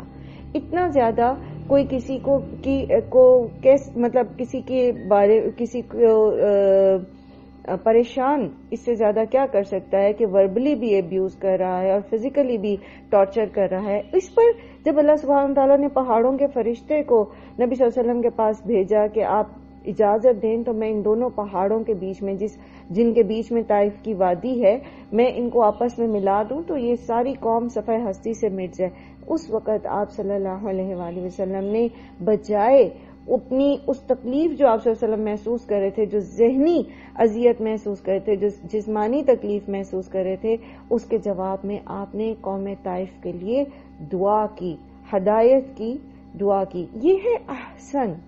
ٹھیک ہے، تو حسنہ تو کیا ہے کہ اگر کوئی آپ سے برائی کرتا ہے تو آپ اس کے لیے خاموش ہو جاتے ہیں، آپ اس کو معاف کر دیتے ہیں. لیکن احسن یہ ہے کہ جب کوئی آپ کے ساتھ برا کرتا ہے تو جب آپ کو موقع ملے بدلہ لینے کا تو آپ بدلہ لینے کی بجائے اس پر احسان کریں. جب انسان ایسا رویہ اختیار کرتا ہے تو پھر اس کا نتیجہ کیا ہوتا ہے؟ فَإِذَا الَّذِي بَيْنَكَ وَبَيْنَهُ عَدَاوَةٌ، تو وہ جس کے اور آپ کے بیچ میں دشمنی ہے، كَأَنَّهُ وَلِيٌّ حَمِيمٌ، تو وہ ہو جائے گا گویا کہ آپ کا گہرا دوست. تو حسن اخلاق جو ہے یہ ہماری بہت سارے مسائل کو حل کر دیتا ہے. اس کی بنسبت غصہ، بد زبانی، بدلہ لینا یا دل میں کینہ اور کدورت رکھنا، دوسرے کے لیے نفرتیں پالنا، یہ ساری چیزیں انسان کو نقصان دیتی ہیں. اگر آپ کسی کو زبان سے کچھ نہیں بھی کہہ رہے لیکن آپ کے دل میں کسی کے لیے نفرت ہے، دل میں کسی کے لیے کینہ ہے، دل میں آپ اس کے لیے منفی جذبات رکھتے ہیں، تو آپ کا وہ چپ رہنا بھی آپ کو جو ہے وہ فائدہ نہیں دے گا. الٹا یہ منفی جذبات جو دل میں ہیں یہ آپ کو نہ صرف یہ کہ آپ کی ذہنی جو صحت ہے اس کو متاثر کریں گے بلکہ جسمانی طور پر بھی یہ چیزیں انسان کو بیمار کر دیتی ہیں. تو اور پھر یہ کہ ان سارے جذبات کو انسان جب اپنے اندر رکھتا ہے تو وہ دوست کم اور دشمن زیادہ بناتا ہے. تو اگر ہم یہ چاہتے ہیں کہ ہمارے ارد گرد دوست زیادہ ہوں، محبتیں زیادہ ہوں اور خوشیاں زیادہ ہوں، تو اس کا ایک طریقہ جو بہترین طریقہ ہے وہ یہ ہے کہ اگر کوئی آپ کے ساتھ برا کرتا ہے تو آپ جواب میں برائی کا بدلہ برائی سے دینے کی بجائے اور صرف معاف کر دینے کی بجائے دوسرے پر احسان کریں. ہوتا یہ ہے کہ جب کوئی انسان کسی کے لیے برا کرتا ہے اور بدلے میں وہ دوسرا شخص جو ہے وہ اس کے اوپر احسان کرتا ہے تو یہ انسان کی فطرت ہے کہ اگر آپ کسی کی گالی کے جواب میں خاموش رہیں گے یا اس کے جواب میں خاموشی سے بڑھ کر دعائے خیر کریں گے تو انسان کی فطرت میں یہ حیا موجود ہے کہ وہ جھگڑے کو طول نہیں دے گا، وہ اپنے عمل پر شرمندہ ہو جائے گا. تو یہ جو اللہ سبحانہ وتعالیٰ نے بڑا زبردست ہمیں ایک طریقہ سمجھا دیا ہے کہ ادفع باللتی ہی احسن فاذا الذی بینک وبینہ عداوۃ کأنہ ولی حمیم. ٹھیک ہے، سمجھ لیں آپ یہ بات. ٹھیک ہے، تو دوست بنانے کے لیے اور اچھے لوگ اپنے رشتوں کو اپنے جو آپ کے قریبی لوگ ہیں، آپ کا جو سب سے کلوزسٹ قرابت داری کا جو سرکل ہے اور پھر اس سے آگے اس کا بہترین طریقہ یہ ہے کہ جو بھی آپ کے ساتھ جس بھی لیول پر کچھ برائی بھی کرتا ہے تو آپ اس کے حق میں دعا کریں. بہت دفعہ ایسا ہوتا ہے آپ غیروں کو تو معاف کر دیتے ہیں لیکن اپنوں کو معاف کرنے میں مشکل پیش آ رہی ہوتی ہے، اپنوں کے ساتھ احسان کرنے میں مشکل پیش آ رہی ہوتی ہے، اور اس کی بنیادی وجہ کیا ہوتی ہے کہ ان کے ساتھ ہمارا روز کا واسطہ ہوتا ہے، صبح شام کا واسطہ ہوتا ہے. تو اس میں اگر ہم ذہنی طور پر اپنے آپ کو تیار بھی کرتے ہیں نا کہ ہم نے اس کو معاف کرنا ہے اس شخص کو اور ہم نے اس کے ساتھ اچھا کرنا ہے، تو ہوتا یہ کہ جب تک آپ اپنے آپ کو مینٹلی پریپیئر کرتے ہیں اگلا بندہ دوبارہ سے پھر کوئی ویسی ہی بات کر دیتا ہے یا دوبارہ سے کوئی آپ کا نقصان کر دیتا ہے، تو آپ اپنے لیے اپنے آپ کو مجبور پاتے ہیں اس چیز پر کہ آپ اس کو ڈس لائک کریں یا آپ اس کے لیے کوئی مطلب کسی قسم کی جو ہے نا کوئی احسن کرنے کی اپنے اندر موٹیویشن نہیں پاتے. اسی لیے اللہ سبحانہ تعالیٰ فرما رہے ہیں وَمَا يُلَقَّاهَا إِلَّا الَّذِينَ صَبَرُوا کہ یہ کر گزرنا یعنی ہے تو بہت کارگر نسخہ کہ کوئی آپ کو گالی دے رہا ہے، کوئی آپ کے ساتھ زیادتی کر رہا ہے، کوئی آپ کو پریشان کر رہا ہے، کوئی آپ کو ذہنی اذیت میں مبتلا رکھے ہوئے ہے، اور خاص طور پر یہاں پر آپ اس کانٹیکسٹ کو ذہن میں رکھیے کہ یہاں پر تحریک اسلامی کو دبانے کی بات ہو رہی ہے، حق کو دبانے کی بات ہو رہی ہے، اور حق کو دبانے میں لوگوں نے ہر حربہ اپنایا. یعنی ماں باپ جو تھے اگر کافر تھے اور بیٹا مسلمان ہو گیا تو نہ صرف یہ کہ فزیکلی اس کو ٹارچر کیا گیا بلکہ ایموشنلی اس کو بلیک میل کیا گیا، اس کو اس کی رشتہ داروں نے ماں باپ نے چھوڑ دینے کی دھمکیاں دیں، بہن بھائیوں نے اس کو چھوڑا، وراثت سے اس کو بے دخل کیا گیا، پھر جسمانی طور پر اس کو اذیتیں دی گئی. تو یہ ایک ایسی سچویشن ہے جو مسلسل کیفیت ہے، اس میں کہا جا رہا ہے ادفع باللتی ہی احسن. آج جن رشتہ داروں کے بیچ میں ہم رہ رہے ہیں ان میں سے کوئی بھی ہمارے ساتھ ایسا تو نہیں کر رہا، عام طور پر ہمارے ساتھ ایسا نہیں ہو رہا کہ کوئی ہمیں گھر سے بے دخل کر رہا ہو، کوئی ہمیں دین پر عمل نہ کرنے دے رہا ہو، کوئی ہمیں جو ہے وہ ہمارا حق مار رہا ہو، ہمیں ذہنی اور جسمانی اذیتیں اس حد تک دے رہا ہو. لیکن بہرحال ہوتا بھی ہے ہمارے معاشرے میں، ہم دیکھتے ہیں کہ ایسا ہوتا بھی ہے. تو سب کے لیے یہ ایک ایسا نسخہ ہے جو اللہ تعالیٰ بتا رہے ہیں. تو ایسی مسلسل کیفیت میں جو کرنے کا کام ہے اللہ تعالیٰ فرما رہے ہیں کہ بہت زبردست قسم کا نسخہ ہے نا یہ. اللہ تعالیٰ خود آپ کو کہہ رہے ہیں فَإِذَا الَّذِي بَيْنَكَ وَبَيْنَهُ عَدَاوَةٌ كَأَنَّهُ وَلِيٌّ حَمِيمٌ. یہ ٹوٹکا آپ آزما کے دیکھو تو آپ کے اور آپ کے دشمن کے بیچ میں ایسی دوستی ہو جائے گی جیسا کہ اب وہ آپ کا کوئی بہت گہرا دوست بن جائے گا. لیکن ہے بہت مشکل کام. وَمَا يُلَقَّاهَا إِلَّا الَّذِينَ صَبَرُوا. کیونکہ یہ کام کرنا جو ہے نا یہ بڑا دل گردے کا کام ہے. ہم معاف کر دیتے ہیں لوگوں کو، معاف بھی کس حد تک کرتے ہیں کہ ہم ان سے بدلہ نہیں لیتے، ہم ان کو ان کے منہ پہ جواب نہیں دیتے، لیکن دل میں بہرحال ہمارے کراہت ہوتی ہے، ان کے لیے ناپسندیدگی ہوتی ہے. جب انسان کے دل میں کسی کے لیے کراہت اور ناپسندیدگی ہوتی ہے تو پھر وہ اس پر احسان نہیں کر سکتا، الا یہ کہ وہ اپنی اس کیفیت کے اوپر قابو پائے اور اپنے آپ کو تیار رکھے اس چیز کے لیے کہ نہیں، مجھے اللہ کی رضا کی خاطر اور اللہ تعالیٰ کے بتائے ہوئے طریقے کے مطابق مجھے احسن پر عمل کرنا ہے. تو ہے تو مشکل، اور کتنا مشکل ہے. اللہ سبحانہ تعالیٰ فرما رہے وَمَا يُلَقَّاهَا إِلَّا ذُو حَظٍّ عَظِيمٍ. یہ نہیں ملتا مگر یہ کہ بڑے نصیبے والوں کو، بڑے صبر کرنے والوں کو. صبر کیا ہوگا پھر اس لیول پر جا کے؟ اس لیول پر صبر یہ ہوگا کہ مسلسل قوت برداشت کو بڑھاتے چلے جانا، مسلسل اپنے نفس کو عقل اور شعور کے تابع رکھنا، جذبات کے حوالے نہیں کرنا. اور یہ ایک مسلسل عمل ہے، مسلسل عمل. ایسا نہیں ہے کہ دن میں آپ کسی کو معاف کر دیں اور رات میں آپ اس سے بدلہ لیں، پھر یہ چیز نہیں ہوگی. پھر یہ جو گارنٹی اللہ تعالیٰ دے رہے ہیں نا آپ کو، پھر یہ نہیں ہوگا.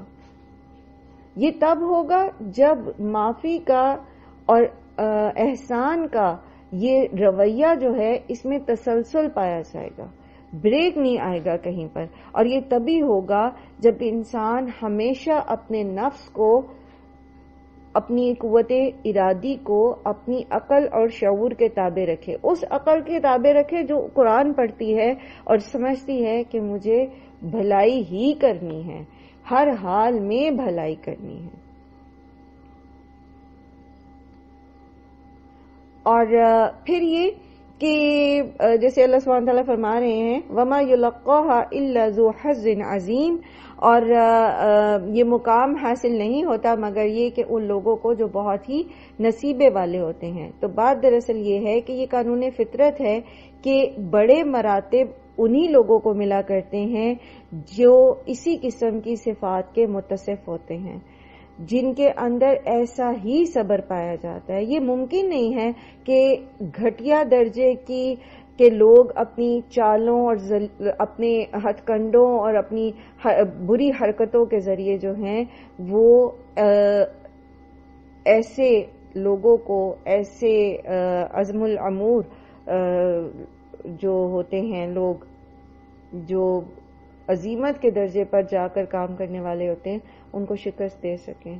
تو یہ بڑے نصیب والے لوگ ہوتے ہیں جن کے اندر یہ ایبلٹی پیدا ہوتی ہے، جن کے اندر یہ کوالٹی پیدا ہو جاتی ہے نا، اس لیول کا صبر، تحمل اور برداشت پیدا ہو جاتا ہے اور اس لیول کی خیر خواہی پیدا ہو جاتی ہے، پھر ایسے لوگ لازماً اپنا کنٹریبیوشن ضرور سوسائٹی میں کر کے جاتے ہیں، اور بہت کم لوگ ہوتے ہیں ایسے، لوگ بہت کم ہوتے ہیں۔ دیکھیں، یہ کوئی گارنٹی نہیں ہے کہ آپ جب کسی کے ساتھ برائی کے بدلے میں اچھائی کریں گے اور احسان کریں گے تو ہر ایک ہی آپ کا دوست بن جائے گا۔ ایسا بھی ہوتا ہے دنیا کے اندر، ایسے بھی جسے کہتے ہیں نا خبیث النفس قسم کے لوگ ہوتے ہیں کہ آپ ان کی زیادتیوں کو درگزر کرتے رہے، ان کی برائی کا جواب احسان اور بھلائی سے دیتے رہے، خواہ کتنا ہی آپ کمال کے درجے پر پہنچ جائیں، بہرحال جو ان کی جو ڈسنے کی عادت ہے وہ ختم نہیں ہوتی۔ لیکن ایسے لوگ بہت کم ہیں، جیسے اس طرح کے عظیم لوگ بہت کم ہیں جن کے اخلاق ایسے جو خیر مجسم لوگ ہوتے ہیں وہ بہت کم ہیں۔ اسی طرح شر مجسم لوگ بھی بہت کم ہوتے ہیں۔ زیادہ تر لوگ درمیانے طبقے کے پائے جاتے ہیں۔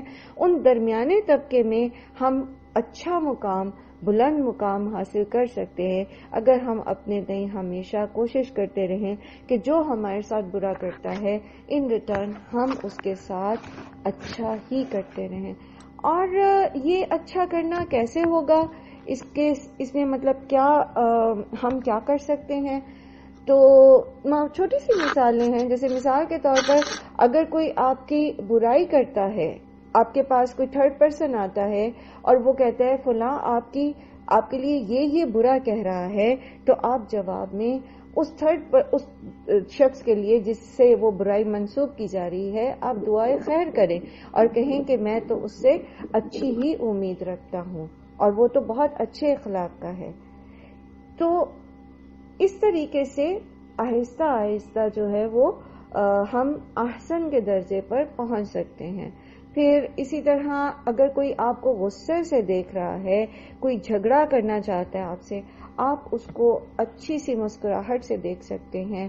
آپ کا کسی سے جھگڑا ہوا، آپ پہل کر سکتے ہیں صلح کرنے میں، اور اس میں اگر کسی نے آپ سے زیادتی کی تو اس معاملے کا ذکر کیے بغیر ہی، اس چیز کو کریدے بغیر ہی اپنی طرف سے بھلائی کر کے، کوئی تحفہ دے کے، کوئی دعائے خیر کر کے آپ صلح کی ابتدا کر سکتے ہیں۔ تو بہت ساری ایسی باتیں ہیں جس میں ہم برائی کو بھلائی کے ذریعے دور کر سکتے ہیں، اور یاد رکھیں یہ بھلائی حسنہ نہیں بلکہ احسن ہونی چاہیے۔